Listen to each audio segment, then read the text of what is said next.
ನಮಸ್ತೆ ಸ್ನೇಹಿತರೆ, ನಿಮ್ಮೆಲ್ಲರ ಹಿತೈಷಿ ಆಧ್ಯಾತ್ಮಿಕ ಚಿಂತಕ ಶಿಕ್ಷಕ ಚಿತ್ತ ಚೇತನ. ಸ್ನೇಹಿತರೆ, ನೀವು ಕೇಳಿರುವಂತಹ ಪ್ರಶ್ನೆ, ಗುರುಗಳೇ, ಸಾಕಷ್ಟು ಜನ ಸುತ್ತಮುತ್ತ ನಮಗೆ ಮನೆಯಲ್ಲಿರಬಹುದು, ಸ್ನೇಹ ವರ್ಗದಲ್ಲಿರಬಹುದು, ಅಥವಾ ಸಹೋದ್ಯೋಗಿಗಳಿರಬಹುದು, ಸಮಾಜದಲ್ಲೇ ಇರಬಹುದು, ಪ್ರತಿಯೊಬ್ಬರು ಅಡ್ವೈಸ್ ಮಾಡ್ತಾನೆ ಇರ್ತಾರೆ. ಈ ಅಡ್ವೈಸನ್ನೆಲ್ಲ ಸ್ವೀಕರಿಸ್ಬೇಕಾ ಅಥವಾ ಬೇಡವಾ, ದಯಮಾಡಿ ತಿಳಿಸಿ ಅಂತ. ಸ್ನೇಹಿತರೆ, ಯಾರ್ಯಾರು ಅಡ್ವೈಸ್ ಕೊಡ್ತಾರೆ ಇವರ ಅಡ್ವೈಸ್ಗಳನ್ನು ನೀವು ಸ್ವೀಕರಿಸೋದು ಬಿಡೋದು ಆನಂತರದ ಮಾತು.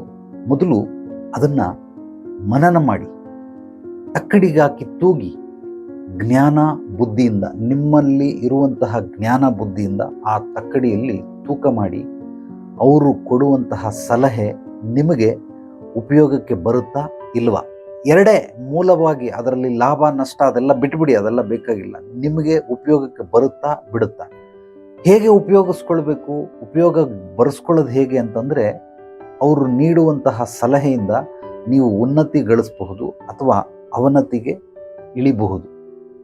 ಒಂದು ಸ್ವರ್ಗಕ್ಕೆ ದಾರಿ, ಇನ್ನೊಂದು ನರಕಕ್ಕೆ ದಾರಿ.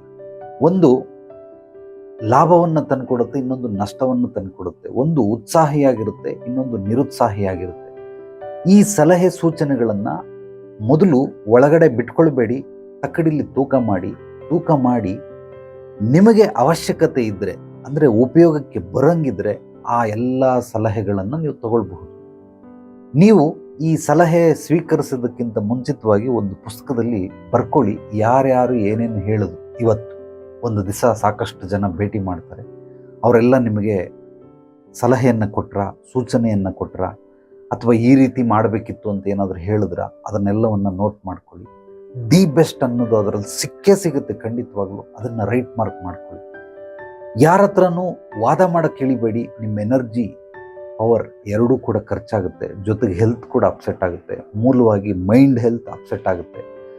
ಅವರು ನಿಮ್ಮನ್ನು ಏನೇ ಅಂದರೂ ಕೂಡ, ಎಷ್ಟೇ ರೊಚ್ಚಿಗೇಳಿಸಿದ್ರು ಕೂಡ, ಎಷ್ಟೇ ಅವಮಾನಿಸಿದ್ರು ಕೂಡ ವಾದ ವಿವಾದ ಮಾಡಬೇಡಿ. ನಿಮ್ಮನ್ನು ನೀವು ಸಮರ್ಥನೆ ಮಾಡ್ಕೊಳ್ಳೋದಕ್ಕೆ ಹೋಗಬೇಡಿ. ಮೂಲವಾಗಿ ಅವರು ಕೊಡುವಂತಹ ಸಲಹೆ ಸೂಚನೆಗಳು ದಿ ಬೆಸ್ಟ್ ಇದ್ದರೆ ರೈಟ್ ಮಾರ್ಕ್ ಮಾಡ್ಕೊಳ್ಳಿ, ಅದನ್ನು ಫಾಲೋ ಮಾಡಿ. ಅಥವಾ ಯಾರು ನಿಮಗೆ ಅಡ್ವೈಸರ್ ಅಂತಿದ್ದಾರೆ, ಪ್ರತಿಯೊಬ್ಬ ಮನುಷ್ಯನಿಗೆ ಮಾರ್ಗದರ್ಶಕರು ಅಂತ ಇರಲೇಬೇಕು. ಇದ್ದವರು ಮಾತ್ರನೇ ಉದ್ಧಾರ ಆಗೋದಕ್ಕೆ ಸಾಧ್ಯ. ಮೆಂಟರ್ ಅಂದ್ಕೊಳ್ಳಿ, ಕೋಚ್ ಅಂದ್ಕೊಳ್ಳಿ, ಅಥವಾ ಮಾಸ್ಟರ್ ಅಂದ್ಕೊಳ್ಳಿ, ಗುರುಗಳು ಅಂದ್ಕೊಳ್ಳಿ. ನೀವು ಯಾರನ್ನ ನಂಬುತ್ತೀರಾ, ನಿಮಗೆ ಯಾರ ಮೇಲೆ ನಂಬಿಕೆ ವಿಶ್ವಾಸ ಇದೆ ಅಂಥವ್ರನ್ನ ನೀವು ಹೋಗಿ, ಈ ರೀತಿ ನಾನು ಇದನ್ನು ಮಾಡಬೇಕು ಅಂತ ಅಂದ್ಕೊಂಡಿದ್ದೀನಿ, this is right or wrong, this is useful or unuseful, ಇದನ್ನು ನೀವು ಅವ್ರು ಕೇಳಿದ್ರೆ ಅವರು ಪರ್ಫೆಕ್ಟಾಗಿ ನಿಮಗೆ ಮಾರ್ಗದರ್ಶನವನ್ನು ಮಾಡ್ತಾರೆ. ಮೂಲವಾಗಿ ಎಲ್ಲರ ಸಲಹೆ ಸೂಚನೆಗಳನ್ನು ನಾವು ತಗೊಳ್ಳೋ ಅವಶ್ಯಕತೆ ಇಲ್ಲ. ಆದರೂ ಈ ಕಿವಿ ಅಂತಿದೆಯಲ್ಲ, ಎಲ್ಲವನ್ನ ಗ್ರಹಿಸುತ್ತೆ, ಕೇಳಿಸ್ಕೊಳ್ತಾ ಇರುತ್ತೆ. ಮಕ್ಕಳು ಆಟ ಆಡೋದು, ದೊಡ್ಡವ್ರು ಮಾತಾಡೋದು, ಅಕ್ಕಪಕ್ಕದಲ್ಲಿ ಸೌಂಡು ಎಲ್ಲವೂ ಕೂಡ ಗ್ರಹಿಸುತ್ತೆ. ಬೇಡ ಬೇಡ ಅಂದರೂ ಕಿವಿಗೆ ಬಿದ್ದೇ ಬೀಳುತ್ತೆ.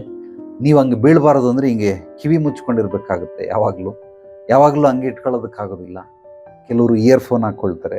ಇಯರ್ಫೋನ್ ಹಾಕ್ಕೊಂಡ್ರೆ ಆ ಇಯರ್ಫೋನ್ ಒಂದು ಅರ್ಧ ಗಂಟೆ ಅಷ್ಟೇ ನಿಮಗೆ ಉಪಯೋಗ ಬರ್ತದೆ. ಅದಾದಮೇಲೆ ಜಮ್ಸ್ಗಳು ಉದ್ಭವ ಆಗುತ್ತೆ. ನಿಮಗೆ ಕಿವಿ ಸೋರೋದಕ್ಕೆ ಪ್ರಾಬ್ಲಮ್ ಆಗುತ್ತೆ. ಅರ್ಧ ಗಂಟೆ 1 ಗಂಟೆ ಹೆಚ್ಚಾಗಿ ಏನಾದರೂ ನೀವು ಇಯರ್ಫೋನು ಅಥವಾ ಅದೇನದು ಹೆಡ್ಫೋನನ್ನು ಹಾಕ್ಕೊಂಡು ಬಳಸಿದ್ರೆ ನಿಜವಾಗ್ಲೂ ನಿಮ್ಮ ಕರ್ಣಗಳಿಗೆ ಅದು ತೊಂದರೆ ಮಾಡೇ ಮಾಡುತ್ತೆ. ಒಂದು ಅರ್ಧ ಗಂಟೆ ಓಕೆ ಫೈನ್, ಯಾವಾಗಲೂ ಗಾಳಿ ಆಡಬೇಕು ಕಿವಿಗೆ. ಆದ್ದರಿಂದ ಕಿವಿಗೆ ಬಿದ್ದೇ ಬೀಳುತ್ತೆ ಮಾತುಗಳು. ಆ ಬೀಳುವಂತಹ ಎಲ್ಲ ಮಾತುಗಳನ್ನು ನೋಟ್ ಮಾಡ್ಕೊಳ್ಳಿ. ದಿ ಬೆಸ್ಟ್ ಅನ್ಸಿದ್ದು ಮಾತ್ರ, ಎಲ್ಲವನ್ನೂ ನೋಟ್ ಮಾಡ್ಕೊಳ್ಳೋದು ಬೇಕಾಗಿಲ್ಲ. ಇದು ನನಗೆ ಉಪಯೋಗಕ್ಕೆ ಬರುತ್ತಾ, ಉಪಯೋಗಕ್ಕೆ ಬರಲ್ವಾ, ಉಪಯೋಗಕ್ಕೆ ಬರೋಂಥದ್ದನ್ನು ಬರ್ಕೊಳ್ಳಿ, ಅದನ್ನು ನೀವು ಅಮಲು ಮಾಡಿ. ಅಂದರೆ ಒಂದು ನಶೆ ರೀತಿ ಪ್ರಾಯೋಗಿಕವಾಗಿ ಮಾಡಿ ನೋಡಿ. ಈ ರೀತಿ ಮಾಡೋದ್ರಿಂದ ನನ್ನ ಜೀವನ ಒಂದು ಹಂತ ಮೇಲೋಗುತ್ತೆ ಅಂದರೆ ಯಾಕೆ ಮಾಡಬಾರ್ದು, ಖಂಡಿತವಾಗ್ಲೂ ಮಾಡ್ಬೋದು. ಎಷ್ಟೋ ಜನ ಲಕ್ಷಾಂತರ ರೂಪಾಯಿ ಖರ್ಚು ಮಾಡಿ ನಾವು ಕೆಲವೊಂದು ಕೋರ್ಸ್ಗಳನ್ನು ಅಟೆಂಡ್ ಮಾಡಿ ಜೀವನನ ಅಭಿವೃದ್ಧಿ ಮಾಡ್ಕೊಳ್ಳೋಂಥವ್ರು ಸ್ನೇಹ ವರ್ಗದಲ್ಲಿ ಪುಕ್ಸಟ್ಟೆ ಹೇಳ್ಬಿಡ್ತಾರೆ. ಎಲ್ಲೋ ಒಂದು ಡೈಲಾಗ್ ಫಿಲಾಸಫಿ ಥರ ಕೊಟ್ಬಿಡ್ತಾರೆ. ಅದರಲ್ಲೇ ನಿಮಗೆ ಲಕ್ಷ ಕೋಟಿ ರೂಪಾಯಿ ದುಡಿಯುವಂಥ ಸತ್ವ ಮಹತ್ವ ಇರುತ್ತೆ. ಅದನ್ನು ಸುಮ್ಮನೆ ಹಿಂಗೆ ಹೇಳ್ಬಿಟ್ಟಿರ್ತಾರೆ. ನೀವು ಲಕ್ಷ ಕೊಟ್ಟರು ಅದನ್ನು ಕಲಿಯೋಕ್ಕಾಗೋದಿಲ್ಲ. ಅಂಥ ವಿಚಾರಗಳನ್ನೆಲ್ಲ ಹೇಳ್ತಾರೆ. ಅದನ್ನೆಲ್ಲ ನೋಟ್ ಮಾಡ್ಕೊಳ್ಳಿ. ನೋಟ್ ಮಾಡಿ ಅದನ್ನು ಅಧ್ಯಯನ ಮಾಡಿ, ಡೀಪಾಗಿ ಸ್ಟಡಿ ಮಾಡಿ, ಆಳವಾಗಿ ಅದನ್ನು ಎಷ್ಟು ಸಾಧ್ಯವಾಗುತ್ತೋ ಅಷ್ಟು ಮನನ ಮಾಡ್ತಾ ಇದ್ದರೆ ಅದರ ಬಗ್ಗೆ ನೀವು ಆ್ಯಕ್ಷನ್ ಮಾಡೋದಕ್ಕೆ ಏನಾದರೂ ರೆಡಿ ಆದರೆ ಖಂಡಿತವಾಗ್ಲೂ ನಿಮ್ಮ ಜೀವನ ಕೂಡ ಬೆಳೆಯೋದರಲ್ಲಿ ಎರಡು ಮಾತಿಲ್ಲ. 100% ಬೆಳೆದೇ ಬೆಳಿತೀರಾ. ನಿಮಗೆ ಬೇಕಾಗಿರೋದನ್ನು ಪಡ್ಕೊಂಡೇ ಪಡ್ಕೊಳ್ತೀರಾ. ಯಾರಿಗೆ ಇನ್ನೂ ಜೀವನದಲ್ಲಿ ಬದಲಾಗಬೇಕು, ನಾನು ಈಗಿರೋ ಹಂತಕ್ಕಿಂತ ಇನ್ನೊಂದು ಹಂತವನ್ನು ತಲುಪಬೇಕು ಅಂತ ಅಂದ್ಕೊಳ್ತೀರಾ, ಅವರೆಲ್ಲ ಆತ್ಮಸಮೃದ್ಧಿ ಯೋಗಕ್ಕೆ ಖಂಡಿತವಾಗ್ಲೂ ಬನ್ನಿ. ಈ ದಿನಗಳಲ್ಲಿ, ಈ ಮಂತ್ ಎಂಡಲ್ಲಿ ನಿಮಗೆ ಒಂದು ವ್ಯಾಪಾರದ ಬ್ರಹ್ಮರಹಸ್ಯ ಅಂತ ಒಂದು ಕೋರ್ಸನ್ನು ಮಾಡ್ತಾ ಇದ್ದೀನಿ. ಪೂರ್ತಿ ದಿವಸ ಇರುತ್ತೆ, ಬೆಳಿಗ್ಗೆಯಿಂದ ಸಂಜೆವರೆಗೂ. ನೀವು ಕೂಡ ಬಂದರೆ ನಿಮ್ಮ ಸಂಪಾದನೆಯನ್ನು 3 ಪಟ್ಟು ಹೆಚ್ಚಿಸ್ಕೊಳ್ಳೋದಕ್ಕೆ 1 ಲಕ್ಷ, 10 ಲಕ್ಷ, 1 ಕೋಟಿ ರೂಪಾಯಿ ಸಂಪಾದನೆ ಮಾಡುವಂಥ ಕೆಲವೊಂದು ರಹಸ್ಯಗಳನ್ನು, ಸೂತ್ರಗಳನ್ನು, ತಂತ್ರಗಳನ್ನು, ಯುಕ್ತಿಗಳನ್ನು ಹೇಳ್ಕೊಡ್ತೀನಿ. ಯಾರಿಗೆ ಯಾವುದೇ ರೀತಿ ಸಮಸ್ಯೆಗಳಿರಲಿ, ತೊಂದರೆಗಳಿರಲಿ, ಕಷ್ಟಗಳಿರಲಿ, ಕುಂದುಕೊರತೆಗಳು, ಅಡೆತಡೆಗಳಿರಲಿ, ಅನಾರೋಗ್ಯ ದೈಹಿಕವಾಗಿ, ಮಾನಸಿಕವಾಗಿ, ಆತ್ಮಿಕವಾಗಿ, ಸೂಕ್ಷ್ಮವಾಗಿರಲಿ, ಸ್ಥೂಲವಾಗಿರಲಿ, ಎಲ್ಲ ರೀತಿ ಸಮಸ್ಯೆಗಳಿಗೆ ನಮ್ಮ ಆಧ್ಯಾತ್ಮಿಕ ಕೇಂದ್ರದಲ್ಲಿ ಪರಿಹಾರ ಸಿಗುತ್ತೆ. ನೇರವಾಗಿ ಬಂದು ಭೇಟಿ ಮಾಡಿ. ಪರಿಹಾರದ ಜೊತೆಗೆ ನಿಮಗೆ ನಿರಂತರವಾದ ಬೆಂಬಲ ಮತ್ತು ಮಾರ್ಗದರ್ಶನವು ಇಲ್ಲಿ ಸಿಗುತ್ತೆ. ನಿಮ್ಮ ಯಶಸ್ಸು, ಕೀರ್ತಿ, ಗುರಿ ಸಾಧನೆಗೆ ಹಂತ ಹಂತವಾಗಿ ಏನೇನು ನಿಮಗೆ ಮಾರ್ಗದರ್ಶನ ಬೇಕು ಅದೆಲ್ಲವೂ ಕೂಡ ಇಲ್ಲಿ ಸಿಗುತ್ತೆ. ನಮ್ಮ ಚಾನಲನ್ನು ಮೊದಲನೇ ಬಾರಿ ಭೇಟಿ ನೀಡಿದರೆ ತಪ್ಪದೇ ಮರೆಯದೆ ಸಬ್ಸ್ಕ್ರೈಬ್ ಮಾಡಿ, ಲೈಕ್ ಮಾಡಿ, ಕಾಮೆಂಟ್ ಮಾಡಿ. ನಿಮ್ಮ ಅನಿಸಿಕೆ, ಅಭಿಪ್ರಾಯಗಳನ್ನು ನನ್ನ ವಾಟ್ಸಪ್ ನಂಬರ್ಗೆ ವಾಯ್ಸ್ ಮೆಸೇಜು ಕೂಡ ಕಳಿಸಬಹುದು. ಈ ವಿಡಿಯೋವನ್ನು ನಿಮ್ಮೆಲ್ಲ ಸ್ನೇಹಿತರಿಗೆ, ಆತ್ಮೀಯರಿಗೆ ತಪ್ಪದೆ ಹಂಚಿ.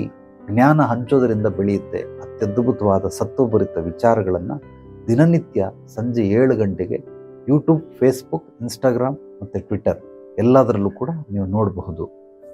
ಎಲ್ರಿಗೂ ಒಳ್ಳೆಯದಾಗಲಿ. ನಾಳೆ ಮತ್ತೆ ಭೇಟಿಯಾಗೋಣ ಮತ್ತಷ್ಟು ಸತ್ವಭರಿತ ವಿಚಾರಗಳೊಂದಿಗೆ. ಎಲ್ಲರೊಳಗಡಗಿರುವ ಭಗವಂತನಿಗೆ ನನ್ನ ಭಕ್ತಿಪೂರ್ವ ಪ್ರಣಾಮಗಳು. ಸರ್ವೇ ಜನೋ ಸುಖಿನೋ ಭವಂತು. ಶುಭರಾತ್ರಿ.